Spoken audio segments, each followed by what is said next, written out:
Dan il-podcast joffri spazju fejn il-mistiedna jesprimu l-ħsieb personali b'mod liberu u responsabbli fuq suġġetti varji, mhux neċessarjament ikun hemm qbil mal-opinjonijiet tal-mistednin. Għalhekk nistiednu lill-udjenza sabiex tevalwa l-argument miġjub u bl-ebda mod ma jsir attakk personali fil-kummenti. Hija l-intenzjoni tal-produtturi li dan il-podcast ikun spazju fejn il-libertà tal-espressjoni tiġi dejjem imħarsa b'responsabbiltà u b'rispett sħiħ.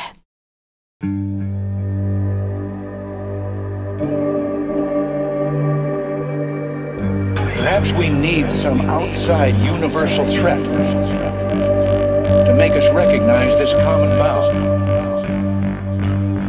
I occasionally think how quickly our differences worldwide would vanish if we were facing an alien threat from outside this world. Mela, Salf. Għajlu. Kif aħna? Tajjeb, all right. Mela, Salf. Ġejt ħafna drabi hawnhekk, però laqatni darba minnhom ftit missejna fuqha kontat statement il-Sajan li aħna essenzjalment mhux il-Knisja ta' Kristu nitalmu imma Knisja ta' San Pawl. X'rid tajt bih dak l-statement? Għax jiena jinteressani s-suġġett ħafna tal-Kristjani tal-bidu allura naqbduha fuq hekk. Ħanajdlek, jiena l-istat ta' San Pawl interessani ħafna. Issa l-għonet ħalli nagħmel naqra ċar il-fatti ġifieri. Jiena ma ġejċaw biex għaċċajt reliġjon. Le, qasti hemm biex l-intenzjoni tagħna.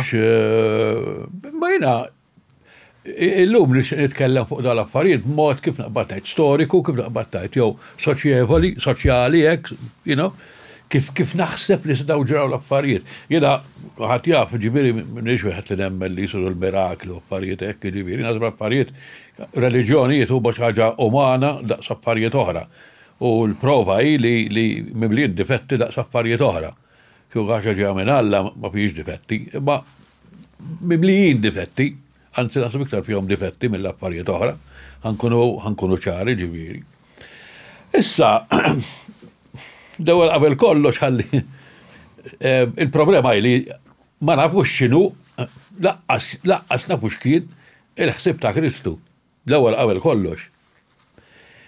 Jiena li nista' ngħidu jiena ma nistax nimmaġina xi tip ta' reliġjon li toħroġ mill-Middle East li ma fiex doża ta' violenza. U llum għandna l-opportunità li nqabblu ma dak li qed jiġri llum. Ġifieri llum għandek is-soċjetà tal-West isa ġifieri għandek l-Amerika u għandek l-Ewropa li huma l-West.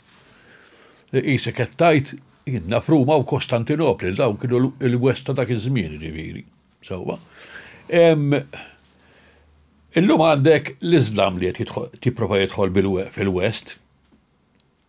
Dak iż-żmien kellek il-Kristjaneżmu li qed jipprova jidħol fil-West. U bażikament hija l-istess storja. Ħaġa li msuwa diffiċli nifhmuha llum, diffiċli ħafna ġifieri għax tant drajnija li diffiċli nifhmuha. L-impatt soċjali u politiku u minn kollox li l-Kristjaneżmu kellu fuq il-West. Għaliex? Għax sa dak iż-żmien l-idea ta' Alla wieħed ma kienx teżisti. It was completely alien. Anka l-idea ta' Alla dak iż-żmien għall-żmien qed tirreferi. Aħna qed nitkellem ġifieri żmien ta' Kristu ġifieri, qed ngħidu meta Ruma kienet fil-qwa tagħha. Sewwa. Pereżempju darba kont nitkellem ma' Justin it-teologu jgħid qas Abram ma kienx monoteista, ma kien henoteista, ġifieri jaraf li hemm Alla toħra ma Jahwe kien U ekku fil-fatt kien sejt li mara kien Ġożaja għandu xi ħaġa li kien iddeċieda li se jkun hemm Alla wieħed biss tal-Lut. Fil-fatt fil-bidu Jahwe kellu mara pereżempju. Ejwa. Ejja żgur kellu companion. Anke tara kif sejħulu l-Alla Elohim. Elohim mhux wieħed, Elohim huma ħafna. Per eżempju, ninduraw għax aħna għandna ħafna mill-Malti li jixbaħ aħna semitiċi. Per eżempju, aħna ngħidu Misilmin. Mela, Elohim. L-istess ħossa għandha ġifieri.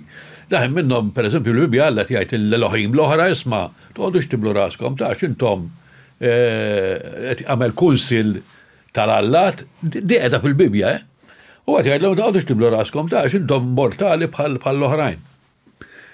Xi tfisser ma nafx.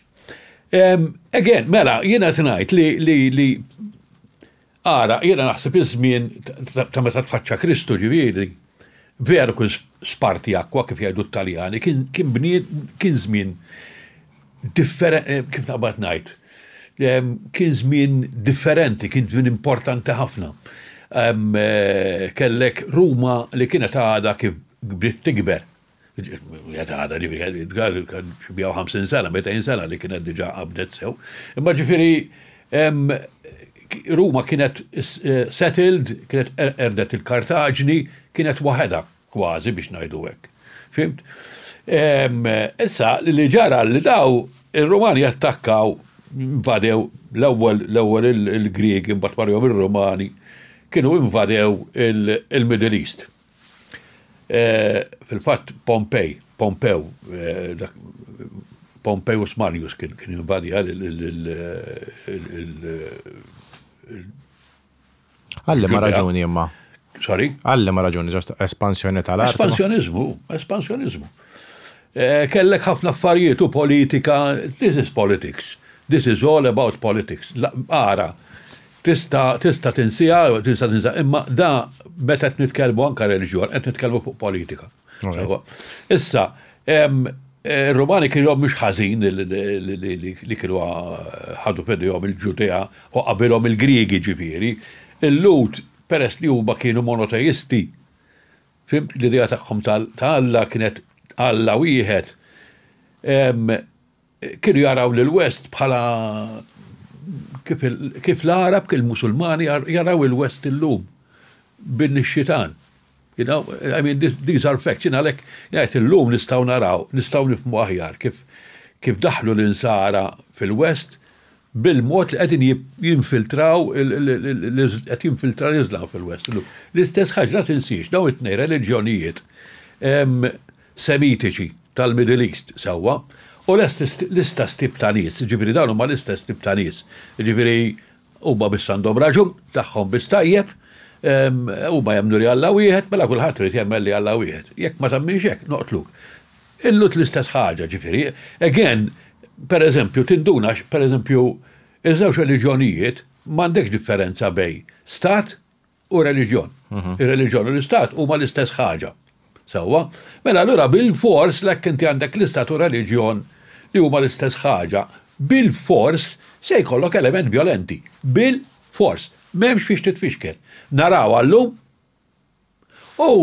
naħseb kienet tiġri l-istess ħaġa fi żmien mhux naħseb ċert li kienet tiġri l-istess Kristu. Aħna Kristu ddeċidejna li dan huwa raġel tajjeb, li dan ippritka li mħabba, li da ippritka li għandek dawra wiċċek in-naħa l-oħra, li dan ippritka għandek tħobb il-sid, il-lajrek. Imma nimxu pass bil-mod il-mod. Kristu kien ludi. Kristu marrit joħloq ebda reliġjon ġdida. Kristu kull barijiet kien li l-Lut jagħmlu revival tagħhom infushom. Għaliex dak iż-żmien kien żmien messjaniku qed jistennew li ġej il-Messija. Ġifieri dak iż-żmien għax fil-Bibja ħin kollu qed jistennew dal-Messija, dik kienet xi ħaġa ta' vera li jħossu n-nies dak iż-żmien ukoll. Iva kienet ilha ġejja li dana kellhom dan l-Lut kellhom renju li xi ħadd kisserulhom. Ġifieri l-ewwel spiċċaw taħt il-Persjani, u mbagħad spiċċaw taħt il-Ġismu, u mbagħad ġew il-Griegi, mbagħad ġew ir-Rumani, daw they kept longing for a nation.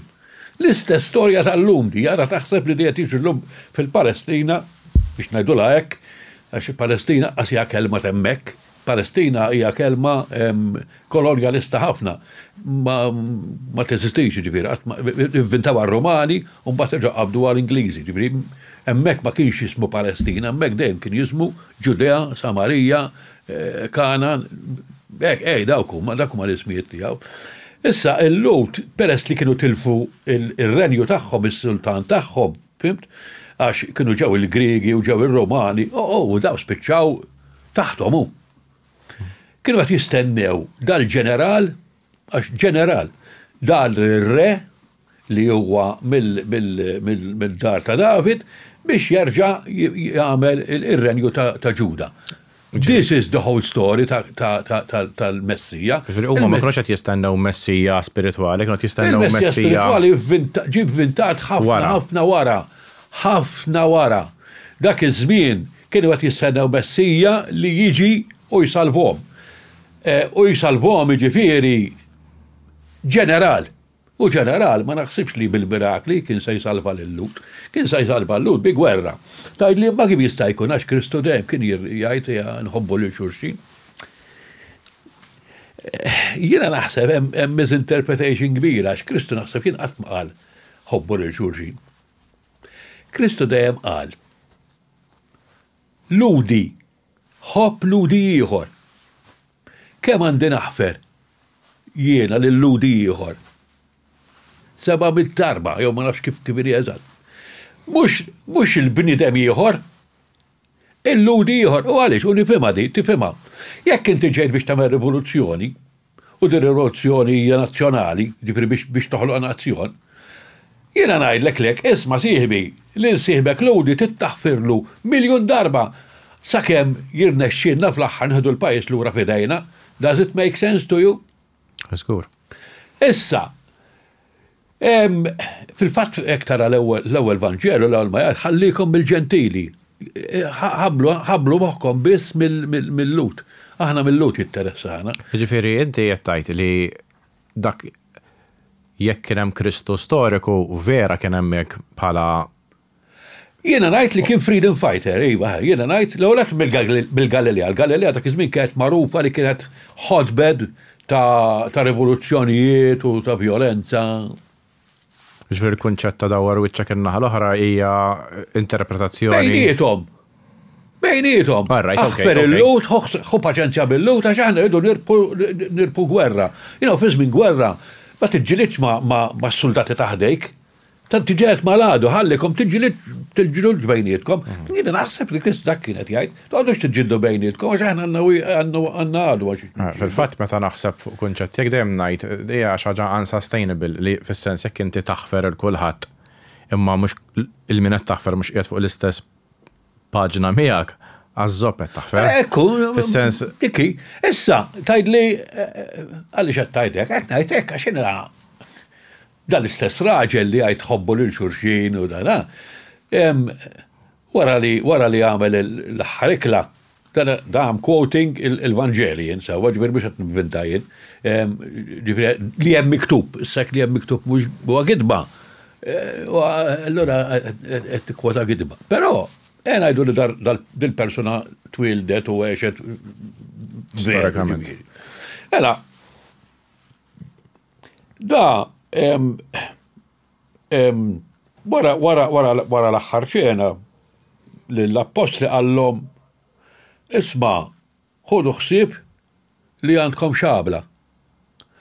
Min m'għandu xabla ibiħ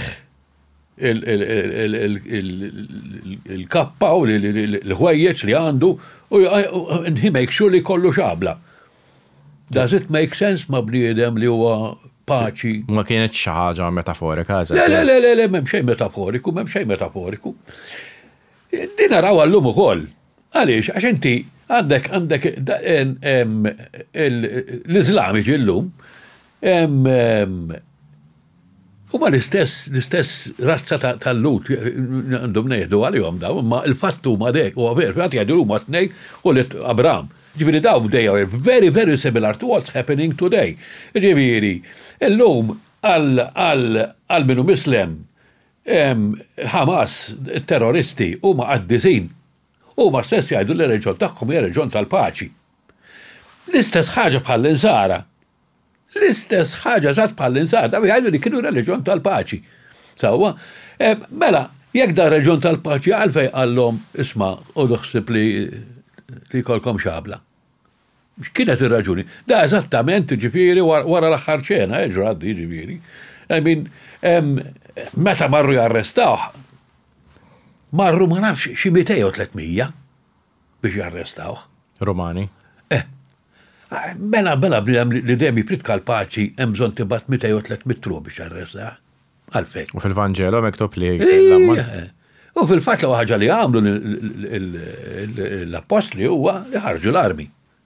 San Pietru għata widnej malgu, għata widnej. U Kristu għallu li għazom. Zgur, għana 200 kontra 12. Mant it-tijawejt, eżempju li dik edha fil-Vangelo ta' San Ġwan bis tal-qata l-widnej jew. Ismani, jew sa naċċettaw, jew mhux sa naċċettaw, għax hekk inti tibda tajtax di qedemmek biss, għala tista' żarma kollox. Ekku. Għax, per eżempju, l-istorja li nafu tal-miliet, istaġġel il-miliet, hija maħuda minn 4 Vangeli differenti. Mhux kollha jgħidu l-istess storja, wieħed iżjemmel x'ismu l-re x'ismu laqata l-itfal, l-ħor ma jsemmix, l-ħor jgħid li marru d-dar, l-ħor li marru Betlem, l-ħor jgħid li wara marru l-Eġittu. Huma stejjer kompletament differenti minn xulxin. Issa jiena qed ngħid. Naċċettaw il-fatt li dil-persuna eżistiet sewwa, però da ma kienx ir-raġel twajjeb li naħsbu li kien aħna llum, għax il-Musulmani llum, il-gbara, il-leaders tagħhom ukoll jgħidu li huma nies twajba, ukoll jgħidu li huma li l-reliġjon tal-paċi, però jużaw għaliex għax la darba inti għandek reliġjon u politika ġifri l-istat biċċa waħda ma tistax ikun li tkun reliġjon mingħajr violenza. Ma tistax ikun. Il-fatt Kristu stessu, mar Ġerusalem, mar jiproba, let's face it, mar jiproba jqanqal rewixta. Li falliet. Jiproba jqanqal rewixta, ma laqalek daħal Ġerusalem, mar il-tempju u għamel straġi. You know? Jekk tara il-xisimaw, il-xajdu law. Il-kundanna tiegħu li tendulu fuq is-salib hija kundanna politika, mhijiex kundanna reliġjuża. Fimt? Ġifieri jiena naħseb li l-istorja ta' Kristu mhijiex l-istorja. Issa fim li dana mhux se noqogħdu min ma jridx jisma' ma jismax. Jiena mhux qed ngħidlek hemm hekk jew imma jiena li hija l-loġika. Ġifieri jekk twarrab il-miti u affarijiet hekk, ġifieri naraw biss bħala storja. Jiena hekk nara li dik kienet storja politika u kien fi żmien meta kien hemm ħafna tensjoni u meta kien hemm ħafna minn dawn l-affarijiet fil-fatt wara ir-Romani erduha Ġerusalem. Għaliex? Għax li ħin kollu b'xi rewwixta kontra r-Romani, ħin kollu. Ġifieri mhux tajt għamilha da u ma ġrax iżjed, dak kien hemm bħalu mijiet dak iż-żmien. Għaliex, għax daw kienu qegħdin taħt il-ħakma Rumana, ir-Rumani ma kinux ħelwin għax ir-Rumani għalihom il-Ġudija kienet a source of money. Mela għandaw, nerdawhom kemm niferħu biex aħna ngħixu tajjeb, u daw tihom bis-sieq. U daw ma ridux, u daw xebaw hekk, ġifieri biex tax-xaqa kien hemm dal-klaxx enormi li aħna llum ma nifhmuhx. Għax aħna mdorrijin balla wieħed, għar-Rumani l-idea ta' Alla wieħed u li jista' kollox kienet aljena daqs kemm hu l-Islam illum fil-West. Kienet idea ma jifhmuhiex ir-Rumani, anzi kienet perikoluża, kienet sedizzjuża. Għaliex? Għax kellek klax ta' il-fidi, il-reliġjon ta' Ruma fej għandek l-Allat, però l-iktar ħaġa importanti għandek l-imperatur. Li inti l-ewwel trid tadura lilu, ngħiduha hekk aħna, u mbagħad jekk trid Alla ieħor. Illum l-istess ħaġa bħal manna l-Amerika. L-istess aktar x'nu jiġri llum l-Amerika pereżempju. Għandek pereżempju għal darħan għal għaddi ta' Elan u x'isima bħalissaw li ta' s-Somala. Inti ma jistax ikollok l-Amerikan nies li l-ewwel ir-reliġjon Umbat tiġi l-Amerika li għalihom l-ewwel l-Islam umbat wara il-President. Ma jistax ikollok hekk. U r-Rumani dak li ma rridux. Ma r-Rumani ma setawx jittolleraw għaqda soffersiva li tajt isma' l-ewwel ir-reliġjon tagħna. Umbat wara jiġi l-imperatur. Għalhekk ir-Rumani ħadu għattabla ħabel kontra. Ġifieri il-main ixu li kellhom bil-kattoliċeżmu mhux li kattoliċeżmu kien baqalu ħafna. Bil-monoteizmu. Bil-monoteizmu. U għali għax iġġib l-Alla qabel l-istat. U għalihom kien għadna ngħidu Alla, ma il-kunċett ta' Alla tar-Rumani ma kienx il-kunċett tagħna ta' kien kompletament. Ħedin tidħlu fuq. L-Alla Rumani kienu jiġru wara n-nisa għandhom difetti bħalna. You know, I mean, kellek Zeus, kull mara li għara irritinika, per eżempju, mux, fimt, għal-jom, l-allat kienu jisom protectors, you know, protectors li daw kellhom iktar power minna, u għenu jaqbanna kunu on their side, għax meta nġu bżonna minsibuhom.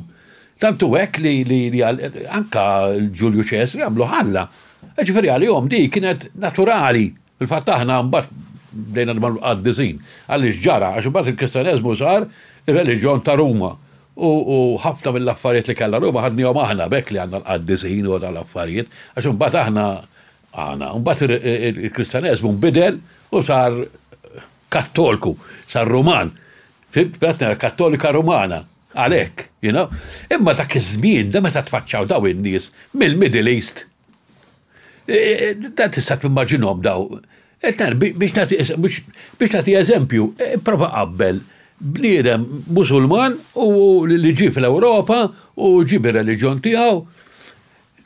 Nafu x'inhu għaddej illum jiġifieri, hemm ħafna biża', ħafna u dak iż-żmien kien hemm l-istess ħaġa. Situazzjoni volatile ħafna fis-sens. U dak iż-żmien kienet eżattament l-istess ħaġa. Jiena nemmen li il-Kristjaneżmu beda bħala xajdulaw resistance movement, ġifieri. Issa hawnhekk nistgħu nitlu għal San Pawl ma qabel irrid ngħid xi ħaġa importanti ħafna. Mela Kristu fi żmienu kien ikollu xi jgħid ħafna mal xajdulhom Farizej. Mal-Farizej. Però qatluh is-Saduċej. Li oħra pereżempju, x'in id-differenza? Id-differenza hija enormi. Enormi. Għaliex għax il-Farizej u s-Saduċej kienu kontra xulxin. Il-Farizej kienu moviment populista. Ġifieri li ried ikun tal-poplu. Li irid wassal ir-reliġjon lill-poplu. Ġifieri kien pratikament isu biex ngħidu hekk kważi demokratiku biex ngħidu hekk. Sewwa. Kristu kien Fariżew. Kristu kien iġġed mal-Farizej għax ma kienux radikali daqskemm kien jixtieqhom hu. Il-Farizej il-Farizej. Hemm xi eżempju ta' xi ħaġa li clash mal-Farizej li iġalek tifhem li xtaqhom ikunu iktar estremi fis-sens. Għax meta jgħidlhom oqbram bajda, meta għax huma kienu ħanajdlek di isu bħas-soċjalisti llum li jiġġieldu għad-drittijiet tan-nisa, però mbagħad jassoċjaw ruħhom mal-Islam. Mara fimt? Allora, minu iktar estrem, iktar jismu, jew iktar jgħidulu għandu dija differenti, illa intom ipokrita, intom oqbram bajda. And it's the same thing. It's the same thing exactly. Sewwa, daw kellhom qawwa kbira ħafna dak iż-żmien fil-soċjetà Ġudajka. Kemm huma kemm il-Farizej li kif għadlek kienu qrib il-poplu ħafna. Again, il-Farizej kienu magħrufin li kienu nies li bħallu tkollha they discuss everything. Jiġifieri daw ma kienux jgħidu kif naqbad ngħid kienu qed jippruvaw isibu l-ħin kollu l-aħjar mod kif tadura lill-Alla. U ħabba dir-raġuni kien hemm different ideas. Ġifieri ma kinux omogenji. Ma daw meta tajt Farizej u Sadduċej kienu qishom Żen, is-Sadduċej ma semmejnihom. denominazzjonijiet ta' ġudajiżmu differenti fis-sens. Iva, u differenti ħafna. U ngħidlek għaliex. Pereżempju, il-Farizej kienu jagħmlu fl-Anġli. Il-Farizej kienu jagħmlu li wara li tmut mur il-ġella jew l-infern hemm din oħra. All right. Sewwa. Daw ġudajkxi t-tnej. Is-Sadduċej la kienu jagħmlu fl-Anġli. U laqas kienu jagħmlu fil-ħajja ta' wara di. Daw kienu jgħidu tmutu daqshekk. U llum x'inhu l-konsensus eżempju fil-ġudajiżmu li wara l-mewt hemm M'għandix idea, min naħseb għadhom l-istess. għatem l-qasma. ħanajdlek, l-importanti li tifhem jadi li s-Sadduċej daw kienu l-aristokratiċi, daw kienu the top people. Issa peress li daw kienu the top people u fil-ġudajiżmu stat u knisja u reliġjon m'hemm differenza, daw normalment kienu jkunu l-qassisin l-kbar. Fimt? Ġifieri, Kristu mal-Farizej li kienu kien bħalhom wieħed minnhom. Kellu relazzjoni li jiġġieled magħhom għax ma jaqblux ċertu argumenti. Jarom, oqbram bajda u da, imma jisu bħal wieħed rivoluzzjonarju qed jgħajjar il-ieħor. Isu xellug qed jgħajjar il-ieħor. Ma nafx qed nispjega ruħi tajjeb. Li essenzjalment huma simili ħafna fil-beliefs imma iktar faċli tibdel minn ġewwa milli minn barra. Biex nagħti eżempju biex nifuħaw Malta, pereżempju tal-graffiti, u dak tal-graffiti ma jaqbilx mal-ieħor. Imma tnej huma tax-xellug biex ngħidu hekk. Mentri s-Sadduċej kienu l-aristokrazija. Daw it-tempju u t-tempju biss. Kienu jiġu jitnejkom in-nies. Daw kull mariedu l-istabilità tal-pajjiż. Sewwa. Ġifieri, l-qassisin il-kbar kienu joħorġu minnhom, ġifieri, that was this. Imma min kien hemm xi ħadd li gverna fosthom kienu jaqsmu Le il-leadership mhux li gvernaw, dak li kienu baqgħu maqsumin. Maqsumin. L-idea ta' monoteizmu biss taqadhom, sort of. L-għara, huma kollha kienu jagħmlu fit-Tora, per eżempju, s-Sadduċej, it-Tora biss, hemm il-kodba ta' Mose u dawk biss. Il-Farizej kienu jgħidu mbażam daqsxejn, forsi sibu mod ieħor aħjar kif nistgħu naduraw il-Alla nkunu iktar tajbin. Imma s-Sadduċej kienu rigid, issa kattajt il-Royal Family Ingliża. Rigid, ġifieri daw interessom, ġifieri ir-reliġjon ġudajka iva imma it-tempju. U l-istabilità tal-pajjiż. Allura x'ġara daw peress daw kienu jkunu tal-flus. Daw il-Sadduċej kienu il-klassi l-olja ġifieri.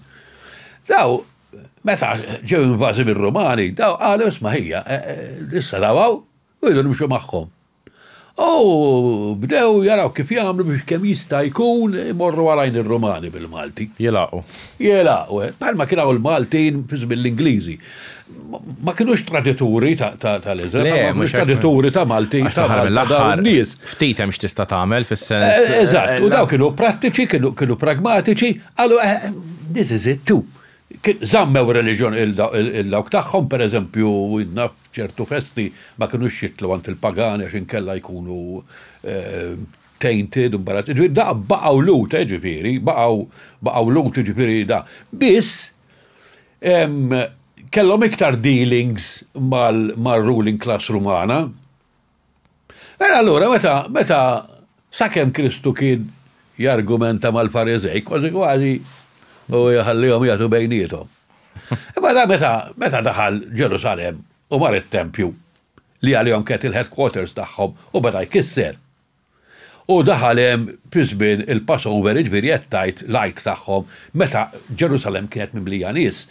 Daw qalu jżomm daqsxejn aħna żjaqlalna xi skoss inkwiet, iġellidna mar-Rumani, aħna nitilfu d-drittijiet tagħna. Anke fisbin l-Ingliżi hekk kien jiġri, kull fejn għandek imperu. Kif ikun hemm inqas ċaqliqa, Malta kienu jnaħħunna l-Kostituzzjoni, per eżempju, u daw ma rridux li jiġri hekk. U fil-fatt minna Kajfas għal ismaħjar imut wieħed milli jbat il-nazzjon kollu u kellu 100 miljun raġun. Hekk aħna se nitkellmu bħala politika, bħala pragmatizmu, bħala policy. Għamin daw li pruvaw jgħamlu huma li jekk hemm jista' ma għalax inkwiet, l-lum jgħidu għax ovvjament l-għadu tagħhom biex ma jitilfux il-poter. Imma biex ma jitilfux il-poter biss, il-pajjiż kienet jimxi b'xi mod. Kien hemm stabilità sorta. Kif kienu jaraw xi ħadd ġej bl-inkwiet, ġej bid-dajsa, jaraw x'għamlu isman daħi noħdu ħsiebu u ntajruh. Huma ma setgħux itajruh kif xtaqgħu huma, għax ovvjament. Allura x'għamlu daw marru għand Pilatu li kien il-ġismu. Allura isma' x'bien, qallu b'dana subversiv, dan qed jgħid li daw re da ġi biex jagħmel jerġa' jqajjem ir-renju ta' ġismu, u aħna nirrikonoxxu l-ċesri bħala kif jagħmel kwalunkwe pajjiż li qiegħed taħt madma ta' pajjiż ieħor. Ġifieri this is għax aħna l-istorja tal-Tuazja Walla u Anġli u ma nafx. Menta this is normal history of a nation. Il-Bibja u di l-istorja ta' nazzjoni ġifieri, sewwa. Mela, da naħseb jiena xeba jistenna, kellu naħseb pressjoni from within the group, għax again, per eżempju jissemma wieħed minnhom li kien Zelota, wieħed mill-apostli.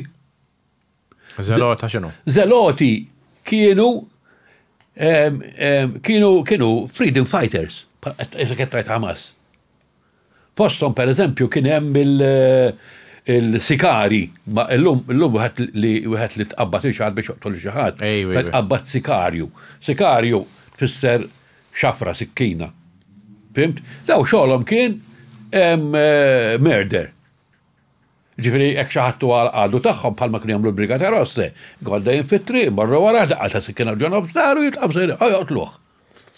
Issa is-sikari u d-Zeloti tista' tgħid li kważi kienu ħaġa waħda. Fis-sens li daw kienu l-elite group is-sikari ta' Zeloti. Wieħed mill-apostli kien Zelota. Lem wieħed. Bħanara permetti li għax ninsihom l-ismijiet jien. Imma ngħidlek il-verax li biċċa karta, mela. Xmun, mhux Xmun Pietru, Xmun ieħor, Xmun iż-Zelota. Mbagħad kellek il-Ġagbu u l-Ġwanni. Ġwanni dak ngħidulu suppost il-preferit ta' Kristu dejjem rasu mhux veru ta' kienu magħrufin li kienu nies debba u baqbaq. Tantu hekk li Kristu kien jgħidulhom the sons of thunder. Boanger xi ħaġa Boangeres bil-ludi. Għax daw kienu demonjati. Daw kienu taqbżilhom malajr ġifieri. Issa għidli mela għandek dal-moviment li beda fil-Galilea. Li l-Galilea kienet magħrufa issa kettajt Gaza. U issa kettajt il-West Bank. You know, kienet magħrufa għal daw it-tip ta' nies ġifieri. La beda hemm. In-nies li ġabar li ma ta' madwaru kellu taħlita msebbu l-Iskarjota pereżempju, li aktar ukoll kienu wieħed minn dat-tip ta' nies. Daw kamlu ħafna pressure meta se nibdew. U nafħar all right, meta statħanna u mborru nibdew ir-rivoluzzjoni. U falliet għax n-nies diġ bħalma ġara per eżempju, għax għadem għost nati l-eżempi. La bħalma ġara per eżempju Malta fi żmien Kavallieri meta għamu l-assisin. Meta għamu l-assisin Mannarinu għam kontra Gran Mastru, daħseb l-Baltin ġejjin miegħu u għabba għaddar. Għax n-nies mux kem tajdlom uħorġu l-ġildu, issib dawk il-nofsu zana rasom sħuna, u jon kella issib dawk li jiġu jisimawk u jiġu għarajk. Sagħem t-tipriet kaw tajt l-affarijiet, jo sagħem forsi jtqassam xaħġa, imma mbagħad meta tajdlom isma' jan iġġildu kontaru, ejja, nqogħdu d-dar, mela għandi familja. You know, is that so? Dak li ġralu Kristu, mhux il-poplu dar kontrih. Ġifieri essenzjalment daw fallew qabel bdew. Pratikament tekki, fil-fatt, il-Kristu, il-mewt li nata, hija mewt ta' traditur, hija mewt ta' bniedem li għam kontra l-istat. Allura meta eżempju jgħidak Bħal Spartacus. il-poplu għażel il-Barabba flok il-Kristu. L-ewwel ma nafx kemm vera dik l-istorja. Dik ma nafx kemm vera, għax jiena ma nistax nifhem jien Ruman, mexxej Ruman, ta' għandu dal-post fidej Ġudea, u se jgħid lin-nies, isma' għażlu l-da jew l-da, il-min tridu. Ma tarax, meta kienu demokrazija. Ħaqtlu. U mbagħad Pilatu kien magħruf, Pilatu fl-aħħar kienu neħħewh, ħabbar kienu gergru kontru is-Sammaritani li kienu lut ukoll. Għax tant kien aħrax, tant kien demel, tant kien kattif, li fl-aħħar neħħew Ruma, għax kien qed jagħmel ħsara. U mbagħad fil-Bibja tagħna, fil-xisimgħu fil-Vanġeli, ipinġuh bħala filosfu li ma rridx isalla fil-Kristu. It wasn't him. Fil-fatt taqsem qbil fil-Vanġeli fis-sens. Ismani, għaliex pinġew nsemmu aktar tard għadi pinġew hekk għax l-insara ma rridux jidru korraħ mar-Rumani u jridu jwaħlu bil-fors fil-lut. Ma rridux waħlu fil-Rumani, but this comes later. Jan nimxu bil-mod il-mod sewa. Ġifieri dil-biċċa xogħol inti tara bħala xi ħaġa li ġiet wara hija simbolika aktar minn xejn fis-sens m'hemmx storiċità fiha. Niddubita serjament jien. Għax loġikament ma tagħmilx sens li da jidhom isma'. Anka ismu Bar Abba, it-tifel ta' missieru, dak fisser taf li fisser. It-tifel ta' missieru, it-tifel ta' missieru. You know, I mean, jiena ma nafx, I find it very unlikely, ma nafu ebda storja oħra Rumani, fejn Rumani, l-biċċa poplu ta' Zibel li jisfruttawhom kemm jipilħu, se jgħidu l mara, il-min tidu tażlu, ma narax ir-Rumani għalhekk il-min tażel. U apparti li hemm eżempju il-ħames ix-xirka, ġida ftit jiem qabel kienu għedin jifirħu bieħ, un bat xi 3 wara jridu joqtlu, fis-sens hemm ħafna. Imma di again, għaxdi għajdu il-poplu biex il-poplu dar-kontriħ, għallek il-laburisti u nazjonalisti. Il-nazjonalisti kienu għazbu għamot u l-laburisti mod ieħor. This is it. Ġifieri meta ġraw wara kienu grupp ta' nies. Meta bdew jgħidu salbu kienu grupp ta' nies ieħor. Imma mhux da jasbon ikun Ġerusalem li kien hemm xi 3 irruħ. U dawwarla u biex hekk u Ġerusalem kien belt kbira ħafna. U mbagħad terġa' meta għalat il-kwestjoni ta' Kristu ta' kienet il-Passover meta kien ballata bin-nies. Nies li ma rridux inkwiet, daw ma rridux inkwiet, daw dejja issa taħt ir-Romani, tu fucking bed, dik Madonna tal-inkwiet. Madonna għalfet jaqlaw l-inkwiet, ħalluna ħanejxu. Biex tax-xaqa da laqat il-negozju, laqat il-tempju, għax il-money changers, daw kien negozju ta' tempju ġifiri, fimt, iżu bħal meta kunem bil-knisja u barra, ma għabxadhom xjablu, il-mejda u jibekku s-santi u dal-affarijiet, dik li kienet ġifiri, but it was huge business, specialment dak iż-żminijiet. U għalhekk ġrad dak iż-żmien, għax il-belt mimlija jgħidlek issa ċans tagħna. Fimt? U la ħasbu li kħat ġiri partikolarment dak iż-żmien kienu kun hemm iktar nies. U żgur kienu ħadd għax dak iż-żmien aħna. Dak iż-żmien iċ-ċentru ta' kollox ta' reliġjon Ġudajka kien it-Tempju ta' Ġerusalem. Kien hemm is-sinagogi, imma dak iż-żmien kulħadd kull min jista' jngħidu hekk kien imur Ġerusalem. Xek il-belt fil-miliet. Għal dil-festa l-kbira, żgur mela bħal meta il-belt jinnaf. Per eżempju, l-miliet jew xi storja oħra bħal di ġifieri, ma li kienet importanti ħafna l-lut ġifieri, u l-assasin il-kbar, isma' dan kwietu. U marru għand ir-Roma għalu isma' xbin kun aqra ħsieb da. Isma' minni, għax da qed jgħid li da ware li se waqqa' tempju jibni wara 3 ijiem u l-ewwel baċċesri, da qed jgħid li hu Messija. Messija mhux li ngħidu aħna Messija qatt ma fissret salvazzjoni tal-huma li ta' mid-dnub, qatt dik invenzjoni wara ħafna. Messija ifisser the anointed one. Għandi suspett li Messija fil-fatt bil-ludi mexxija. U mexxej hija l-istess ħaġa. A leader. mexxej, the anointed one, għax il-leaders kien ikun bidluk biż-żejt dak iż-żmien, għax iż-żejt kien kollox dak iż-żmien iż-żejt isek qed tajt il-petrol illum, fimt? Ġifieri dak kien kollox, allura kien sagru. Allora meta tkun leader, they anointed you with oil, li tfisser midluk, però attwalment tfisser mexxej leader. Għat ma kienet li daġi messija ġejt id-dinja biex iżalva l-huma li minn xi ħaġa, din hija ħrafa. U f'kim punt saret dik l-switch allura? Issa ngħidlek, għax issa jibdew l-affarijiet interessanti, għax timxi naqra bil-mod il-mod. Mela,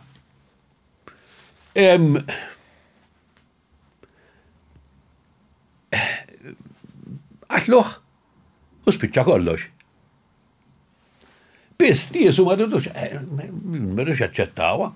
Sewwa, l-ewwel nett għall-Lut, u għalhekk il-Lut ma jaċċettawx il-Kristu, għax għall-Lut messija li jmut mhux messija. Kien hemm ħafna bħalu, kien hemm xmu kokbar, kien hemm ħafna bħalu, kien hemm wieħed biss li qatluh ir-Romani u l-segwaċi tiegħu baqgħu jittabaw se jerġa' jiġi. Kien hemm wieħed. U mbagħad kien hemm Kristu. Attwalment kienu tnejn li n-nies il-Lut kienu qed jittamaw li jerġa'. U da ġifieri n-nies tiegħu daw jgħidu da sa jerġa' jiġi, sa jerġa' jqum mill-mewt. Da ieħor. U milli da l-insar għamlu l-istess ħaġa, da baqgħu jittamaw li da sa jerġa' jiġi, li da se jqum mill-mewt. Għax naħsebek għalilhom jom lilhom rashom bil-fatt ħafna mill-affarijiet li wieħed Kristu ma ġrawx. Għax qal jiena nerġa' niġi jekk kienu għadu qasad dik il-ġenerazzjoni, mhux dik il-ġenerazzjoni għaddiet ma reġax ġi. Ġifieri jew sa ngħidu ma da ma jafx x'inhu jgħid. Għax kien kif jgħidu l-event Alla kien jafu li bister ma ġiex da bħal meta jiena kun hemm daw is-setet jgħidu s-sena d-dieħla tispiċċa d-dinja. Ma tispiċċax id-dinja, għannejk, u din l-istess ħaġa. Ġifieri ninsew li noqogħdu insa reliġjon, insa l-mitoloġiji, insa nitkellmu prattiċi bħala storja, taqal, laqqas il-ħaq ta' din il-ġenerazzjoni li ma nerġax nkun foskom. Ma ġarax. Għaddew 2000 sena. Jien dejjem l-istess mistoqsija nsaqsi jekk kienx qed ikun litterali jew le fis-sens. Litterali, ma noqgħodux induru mal-lewża, litterali. Kapaċi jgħidulek irrid ifisser li r-reliġjoni llum hija li hija allura speċ ta' qiegħed. Le, di l-istess storja ta' dik il-famuża profezija li jgħidu li waqt tiġi mara li twillet iben u tirfes ras is-serb u li jgħidu li kienet profezija ta' Eżajja ta' Kristu, mu veru xejn. Mux para terġa, tiġi verġni. Issa, l-għanet il-kelma mux verġni, imma tfajla. Għax għalma ma tfissirx verġni, imma tfisser tfajla bil-Grik. U t-red di kienet persuna li kienet eżistiet, li kienet il-mara tar-re. U mux ta' jkolla eben, kella eben. Ġiviri, di ma kienieċ profezija, mu veru xej. Ġiviri, ħafna affarijiet li ġraw bizmin, għax ta' xieġri. Kull moviment kbir jipprova joħloq il-mitoloġija tiegħu. Narawha kullum kien ġifieri, dejjem hekk jiġri. Issa, għax hawnhekk jibda t-taħwit imbagħad, mela, il-Knisja ta' Kristu baqgħet teżisti Ġerusalemm imma. Jiġifieri baqa' biss il-Knisja ta' Ġerusalemm li il-kap tagħha kien ġagbu. Hu Kristu. ħafna nis li għazjabuha. U konvent li ħafna nis li ħajsamaw għeddu li jizzoppetajt fil-sens. Ma dak ħalihom jgħidu, illum tista' tfittex, illum li hemm tajjeb tidħol YouTube tfittex u ssib li trid. Sewwa. Mela, il-Knisja ta' Ġerusalemm sewwa wara Kristu il-kap tagħha kien ġagbu. U daw li jgħidulhom dawk il-Kristjani gnostiċi? Le, daw l-insara, dawk kienu l-Apostli, San Pietru, dawk. Dawk, huma il-discendenti ta' Kristu, dawk li kienu jafuh, li kienu miegħu. Sewwa. U daw, meta miet Kristu poġġew fil-lid poġġew il-ħoħ. Mhux San Pietru, l-ħoħ. Sewwa. Arta San Pietru minn fejġi. Għax mbagħad da James dak ir-raġel tajjeb għalmenu hekk jgħidu. U daw irridu jħelsu minnu l-assasin il-kbar, inserta li kien hemm xi żmien ma kienx hemm prokuratur Ruman, daraw kif għamlu u qatluh. Wadbuh minn xi tieqa. Qatluh u anke r-Rumani ħadu bi kbira li neħħewhom l-assassin il-kbar meta mbagħad kien hemm il-prokuratur ġdid. Għax għal dax ġifieri, għax ma konniex battuq tiltulda meta kulħadd kien jaf li dan raġel tajjeb. Ġifieri, this is history li veru ġrat ġifieri. U mbagħad warajha ovvjament milli jidher over San Pietru milli jidher. Mela, ir-reliġjon ta' Kristu kienet reliġjon ludija. Kristu kull barijiet jagħmel kienet hija reliġjon ludija. La iktar u laqqas inqas. U x'rid jagħmel differenti milli diġà kien hemm? Li xej, u għal-marit li messija u. Dak li kelli li kienu ilhom jistennew biex tajjar ir-Romani u l-lutu kollhom ir-re tagħhom. Il-fatt hemm ħafna anke fil-Vangeli hemm ħafna isma' li da ġej mid-dar ta' David, rid ikun mid-dar ta' David mhux biex talba l-umanità, għax l-umanità tiġi titnejjek minn David. Il-Lut kienu interessati b'David, li rid ikun mid-dar ta' David biex ikun ir-re tagħhom. Fimt? Allura da kienet kif wieħed mill-ħafna movimenti nazzjonalistiċi li kien hemm dak iż-żmien, in-nies tiegħu baqgħu jittamaw għax qallhom issa nerġa' niġi u baqgħu jittamaw u baqgħet teżisti. U onestament ma nafx kemm kienu paċifiċi dan nies, għax hemm dik l-istorja pereżempju inseċċis ma nafx x'xibarna ma tingħad storja li dak kien hemm dal-insara u dik kienet tiġri ħafna wkoll anke dawn l-qdiet oħra ġifieri. Kienu, once tkun magħhom inti il-proprjetà tiegħek ma tibqax tiegħek, inti titbeħ kull m'għandek u taqsam kollox mal-oħrajn. U ngħidu li kien hemm storja ta' koppja, daw bijaw xi għalqa, u daw meta ġew biex dan mara qatlu għandna da sentuhom kollox aħna nżommu xi ħaġa lejna. U żammew xi ħaġa lihom insomma. U mill-lider jew xi ħadd mar kien qalbu tajba, jew indonaw jew qabduhom insomma da San Pietru bata r-raġel allu isma' dik l-għalqa int. Kemm beta. U da taħ il-figura majnas il-ħeba. Issa il-Vanġelu jgħid għallu San Pietru għallu Alla lilek se joqtlok. U qatlu Alla. Jiena ngħidlek qatlu huma. Efhem. Dal-istess passatet li nafu l-lum ġifieri. Ġifieri, u ħaġa żgħira ġifieri, wara ftejġit il-mara u qatlu lilha Alla qatel lilha wkoll. Issa jew Alla tal-Apostli kien għadu l-Alla Jahwe tal-Lut, għax Alla Jahwe tal-Lut li aħna suppost nadurawh, ma kien mill-ħelwin xejn. Dak kien biċċir, ġifieri, dana ħitla raqqas jibda ħdeħ. And these are facts, ġifieri kull ma tittamel taqra l-Bibja. Xi darba tridu nitkellmu fuq di imma di storja twila ħafna.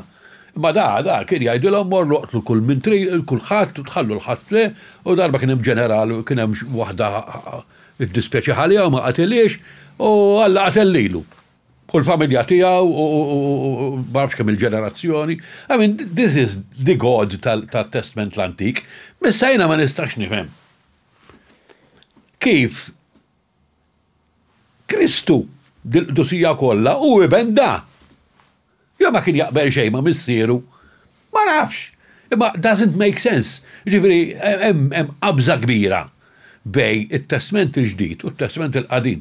Hemm qabża kbira ħafna ta' etika enormi l-qabża kbira li hemm. So, there is no continuity, not really. Fimt? Dak l-argument anke ta' ħafna teologi li Kristu ġi biex jagħmel it-triq il-ġdida sar. Le, mhux veru. Kristu għala ċaraw tonda, għajna mhux se nbiddel laqqas jota hija waħda minn dawk it-tikek li hemm fuq il-xisimgħu fuq il-klim lud. Laqqas koma mhux se nbiddel. Jiena ma ġejġ biex imbiddel il-dikludija, jiena ġejt biex nikkonferma anzi, mela mhux veru, dajjem xi ħaġa ħażina. Kristu għalhom ismejna ma ġejtx biex oħra, ma ġejtx biex nagħmel l-imħabba ta' jiena ġejt biex inkeskes il-missier kontra l-ibel. Dan huma kliem qegħdu fil-Bibja.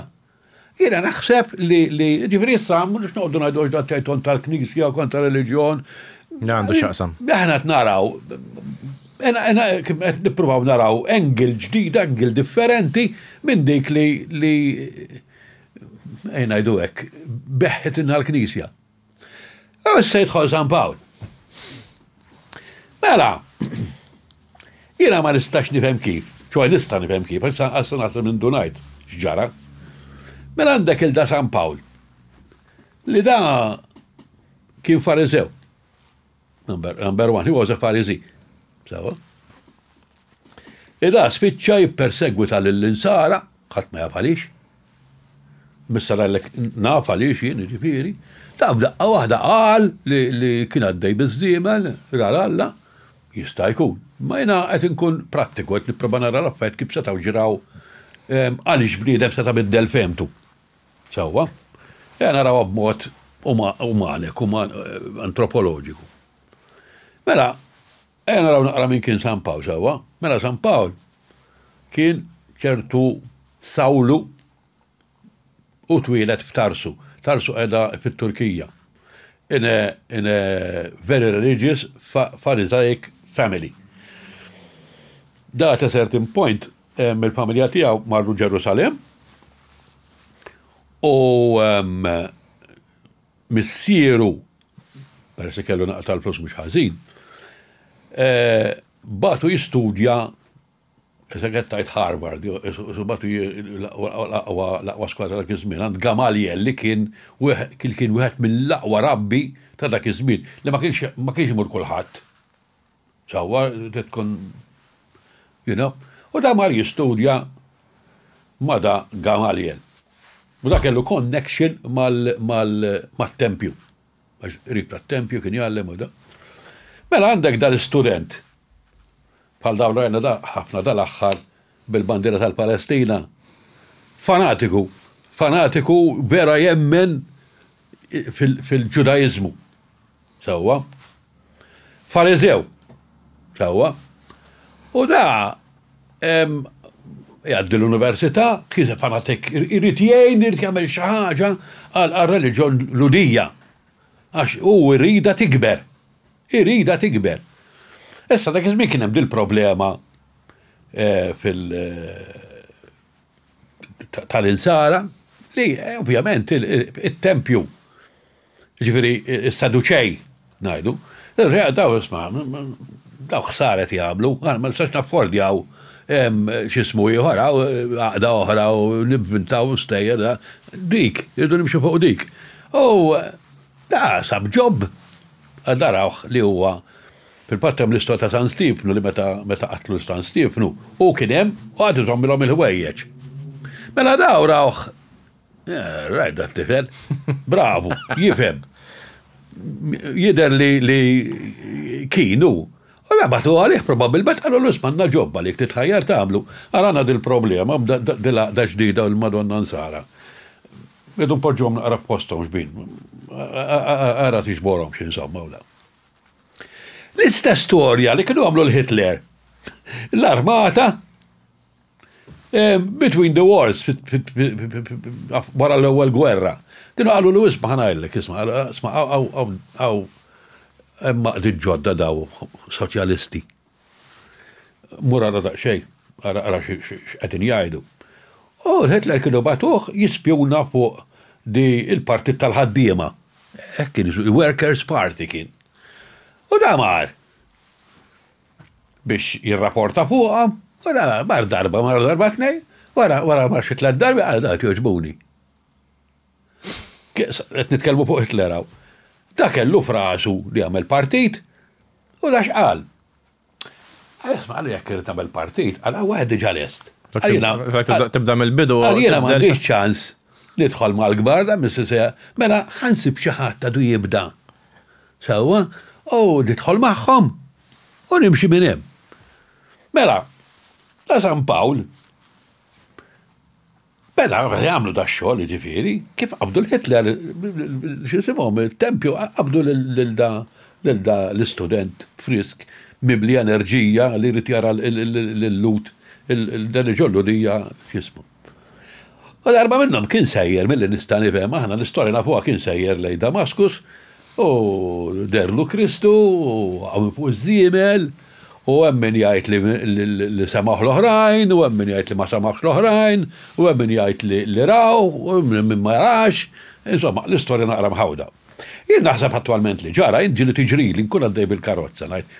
Per eżempju, di-teorija ta' San Pawl, hekk ġitni frasi, ġifieri isu der li Alla għalli kont qed insuq il-karozza, il-lastrat.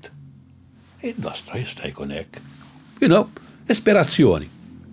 Sa daw tinsix, daw kienu nies esaltati.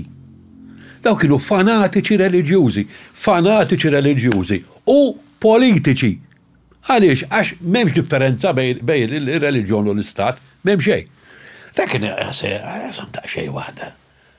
Il-nasta għal-għalina, nixtieq nara il-ġudaizmu jikber.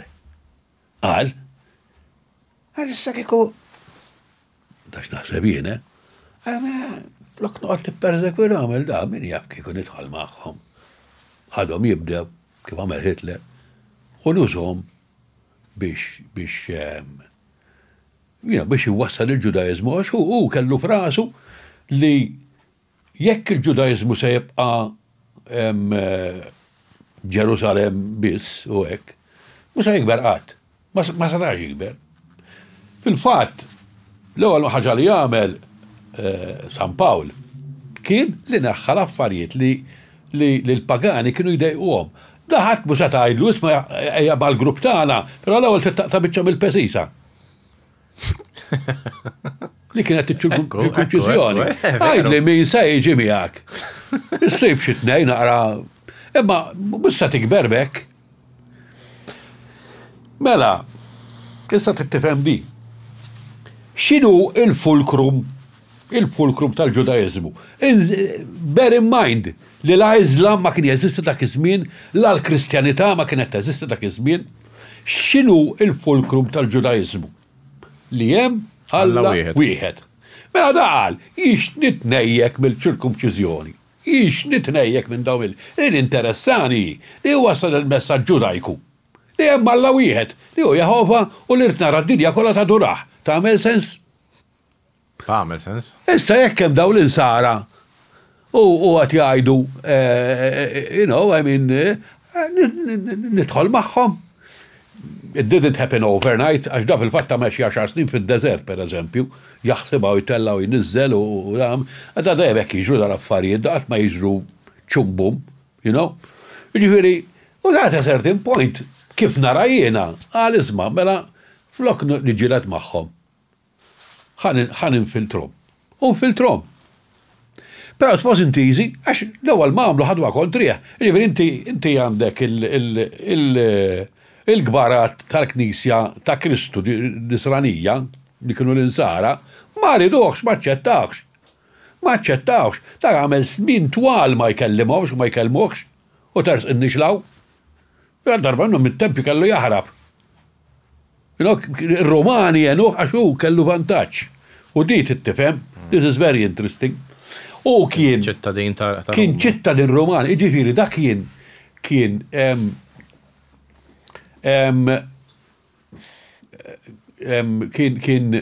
kif naqbad ngħid, qisu Musulman mar jistudja l-Amerika. Mela allura kien qed insemmi l-Musulman għax issa l-istorja tiġrillhom kif ġara dak iż-żmien. Mela da ra l-West x'inhu?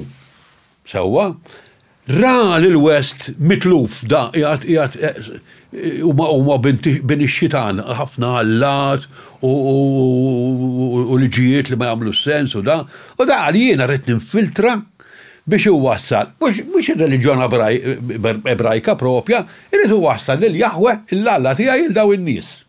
Mela, neħħi l-imbarazz, ħalli ma ngħidlhom tal-pesisa għax inkella ma jiġux. Tgħidulhom ma tistax tikol hekk u ma tistax tikol hekk. Għajdulhom isma' għandi din istorja, isma' titħajru. Interessanti li dal Kristu kważi injoraħ. Dawn qed tqis li da ngħidulu apostlu u ma kienx apostlu, da Kristu qatt ma raħ qatt ma ntaqa' miegħu. Kristu kien mejjed meta tfaċċa San Pawl diġà. Sewwa. U il-Kristu San Pawl qatt ma ppreżentaħ bħala bniedem li jeżista veru. Jekk tara l-kidbit ta' San Pawl, il-Kristu dejjem ippreżentaħ u di tittifhimha għax illum diffiċli nifhmuha. Għall-antiki ir-reliġjonijiet u l-istejjer ta' reliġjonijiet dejjem ġraw in another plane. Mhux f'did-dinja, fis-sema jew x'imkien ieħor. U jekk taqra San Pawl tinduna li l-Kristu hekk ippreżentaħ bħala dil-persuna li jeżistiet in this other plane bil-fatt laqgħet tikkwota il-mirakli laqgħet ma kwota pereżempju xi xajdula parabola ta' Kristu. Qatt il-Kristu vera użaħ, letteralment użaħ. Fimt? Ġifieri Tardi malix, nallek għalix uża, għalix kien hemm diġà bidu. U jgħidlek għandi tarf. U nitlaq. L-istess bħalma minn Hitler. L-istess storja eżatt. Jien għalhekk nħobb inġib dal-paraguni ġifieri, għax aħjar milli tibda from zero. Tibda għandek għandna 3 metru, 4 metru diġà. U kien hemm għax pereżempju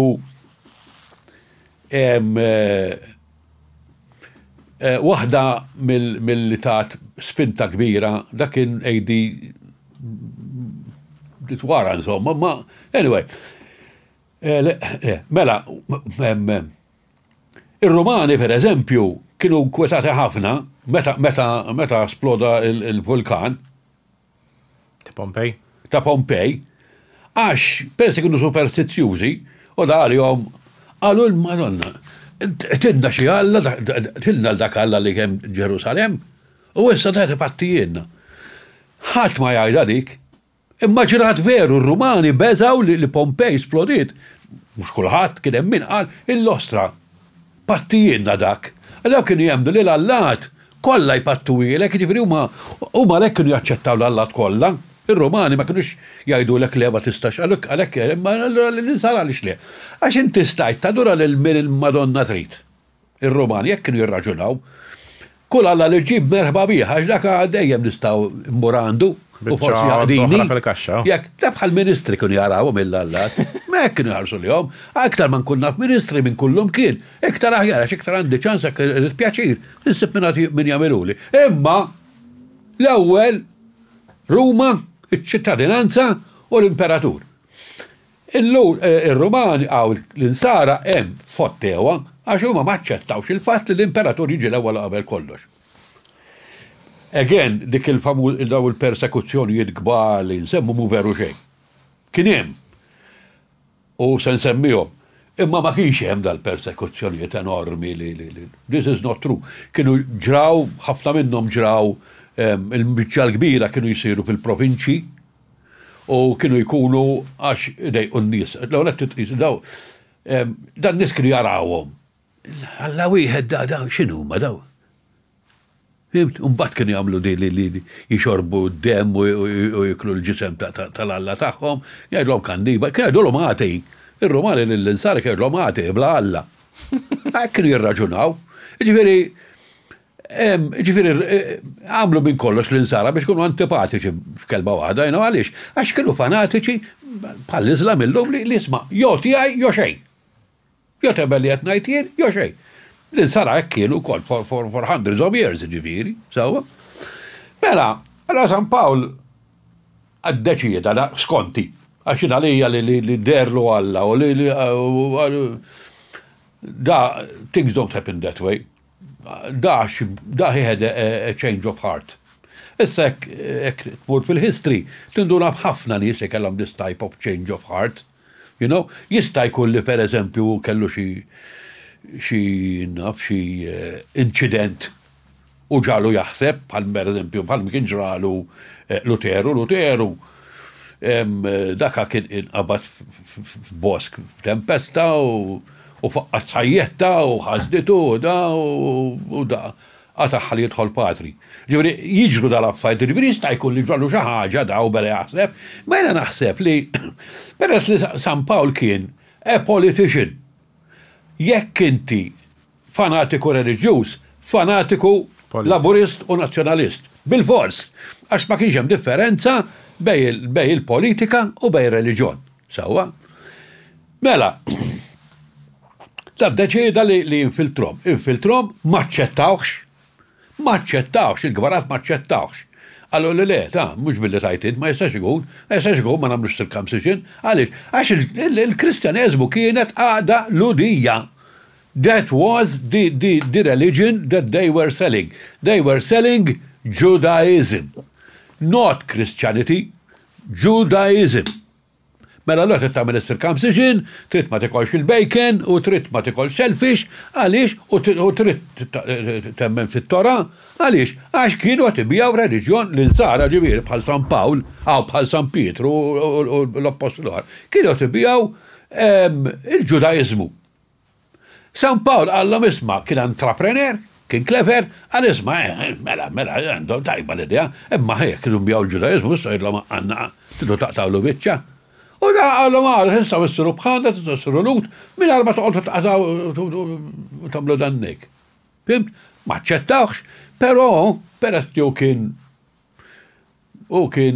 zimer, ovvja daċ da dar id-dinja għanna, u da biex dar id-dinja bil-fors kellu some kind of backing. Anka Kristu ta' kellu backing. Semmew il-nisa ta' Madalena. Daw kienu toħjiekol, kienu kollu fej jorqot. Għalek qed ngħid li kienet għaqda pjuttost politika, għax ma jistax ikun reliġjon ta' dak iż-żmien ma tkunx politika. U dak kien intraprendenti ħafna, mhux bħal l-oħrajn, għax l-oħra ma kienu intraprendenti bħalu, il-fatt ftit li xejn nafu fuq l-apposti l-oħra, l-iktar li nafu, iktar xajdu l-amaw, leġendi iktar mill-istejjer. Nafu fuq San Pawl għaliex, għax San Pawl mhux tal-li kien jittrepiljaw jagħmel, ma kien juħom jgħu wieħed San Mark wieħed minnhom Salluqa. Kien jieħdu miegħu bħal meta llum ikollok il-Ministru jieħu l-fotografer miegħu. Biex jikteb kull ma jgħid. Biex kuħadd ikun jaf x'inhu jagħmel. Kien forma ta' right, forsi tinstema' ta' nejk, influencer sort of fis-sens. Imma da mhux bħala post l-oħra. Post l-oħra ma ħallew xejn, l-ewwel net tifhem di. Post l-oħra kienu ċwiċ. Kienu ignoranti.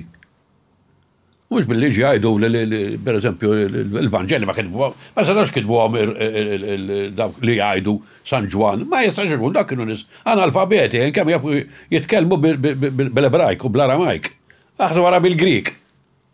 Ma kitbuhomx huma, dak huma biss namesake, biss. Mhux huma kitbuhom żgur ġifieri.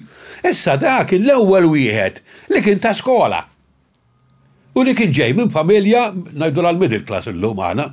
Mentre l-oħrajn kienu, insomma, jien naħseb bħal San Pietru, naħseb kien middle class jiena, San Pietru, meta ngħidu sajjiet, ma kienx kien sajjiet ta' kien sajjiet kien ikollu d-dajes, in-nies jaħdmu miegħu, dak kellu industrija.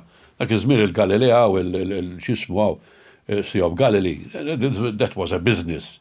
Mux ġana dejna mpinġu affarijiet. Marsa xlok ġdaw kollha fqar, ġdaw kollha msik, veru ġej. This is not true. Anyway, mela, per eżempju, waħda mir-raġunijiet li sem biddel ismu San Pawl. San Pawl kien jismu Sawlu u kien imsemmi għal-re Sawl. Sawa? Imma ġara li l-kelma Sawlu fl-Ewropa kienet tinstema ħażin. Għax kien hemm kelba tixbaħa li kienet tfisser wieħed imċaqlaq, wieħed fuq ruħu, wieħed naqra nisa jiġra. Allora his second name, his Roman name. U bedajt ismena Pawlu ta' jisim, Pawlu. Bħal per eżempju jiena, darba kont għat Londra, kuna waħed għat jisim li Sejbjer, għat li Sejbjer of what, u għat titħaq, u għat millu bil-qoddim jisim li Salmu. U l-għamel l-istess ħaġa. Għalax, Sawlu tinstama ħjar, insomma. Dik kienet ir-raġuni li beda l-ismu San Pawl ġifieri, għax il-kelma Pawlu. U Pawlu tfisser the little one, ġifieri għandha King Clever. The little one, I mean, bnidem, nice guy, Omija, fil-sens jiproġetta image tal-menta. Proġetta l-nibsu bħala nice person, anka taqra l-kidbit tiegħu dejjem proġetta l-nibsu bħala the nice person, bħala x'ismu ġifieri. U dik kienet ir-raġuni li bidda l-ismu. Ma imma San Pawl ma kellux frasu jivvinta reliġjon ġdida. Jiena ċert li San Pawl kull marit kien li wassal il-Jahwe l-Alla wieħed tal-Lut lid-dinja kollha. Għamilna jew kif inhi, naf li nistama forsi antisemita, imma l-Lut nies intraprendenti u tittammetti li daw in-nies daw iddominaw daw l-aħħar 2000 sena. Minna modu. U parti minna ħabba San Pawl. Għaliex? Għax da x'għamel? Da ħoloq Ġudaizmu iktar palatable, iktar aċċettabbli. Iktar sabiħ. U meċa. Għaxliex? Għax da beda. Again, da mux insija li Kristu, da ma kienx il-revoluzzjonarju bħal ma kien Kristu, fil-fatt il-Kristu kemm misemmieħ. Kemm misemmieħ. Għat ma semmatna illek il-xisimom tijaw, il-paraboli tijaw, per esempio il-pritka fuq il-muntanja, għat ma smajna li San Pawl semmija. Probabilment għas kien jaf bija. Immaġi li semma li għam il-mewt, jow. Dik iva. Għaliex, għax li tqom il-mewt, dik kienet a big selling point fil-dinja Greko-Romana. Għaliex, kellek ħafna l-lat li għamum il-mewt għaw xismu għaw Herakles għaw xil-Madonna jesmu Herkole, bħal Bakku, bħal Isis. Daw kolla kienu għallat li mietu għamum il-mewt. Ġibri that was a good selling point. Allura x'għamelu? Għażel li ktar affett palatable għal-West. Neħħa dok l-affarijiet li kien jafru mhux se jaħdmu. Sewwa? U ħadem, beda jbieħ. U bieħ. Ġibri dabdew jissejħu, niddubita kienu jissejħu nsara dak iż-żmien, niddubita. Imma li ġara, u di kienet il-Bużillis, li ġara li at the same time il-Galilea, ġifiri qed nitkellmu l-Ġudea, kien hemm rivoluzzjoni kontra Ruma. Mela f'daqqa waħda l-Lut, taw saru l-astra daw terroristi għanna inkwiet waħedhom.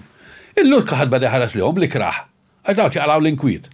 Sewwa, li ġara li ma kienx qed jistennija, li ġara li sadattan San Pawl naħseb kien diġà miet għax qed nitkellmu 80-70.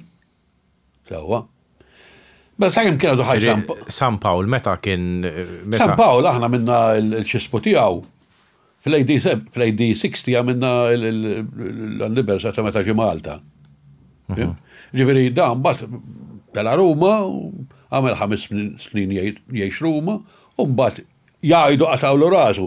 Għax dik biċerta, għax fil-fatt hemm kidbiet ta' dak iż-żmien fejn jgħidu li San Pawl mar Spanja u miet hemm, u miet normali.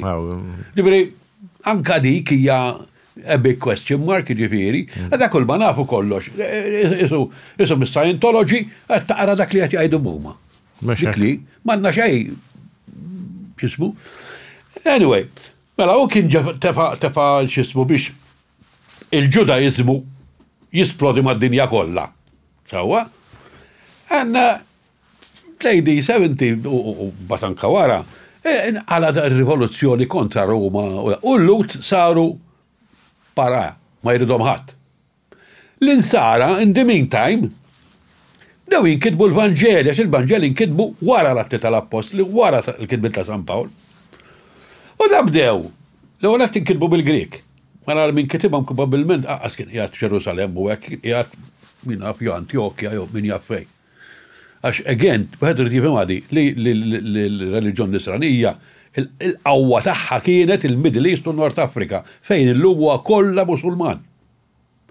Kienet is-saħħa tagħha, mhux Ruma l-inqas. Imma fil-provinċi u tifhem għaliex, kienet is-saħħa tagħha.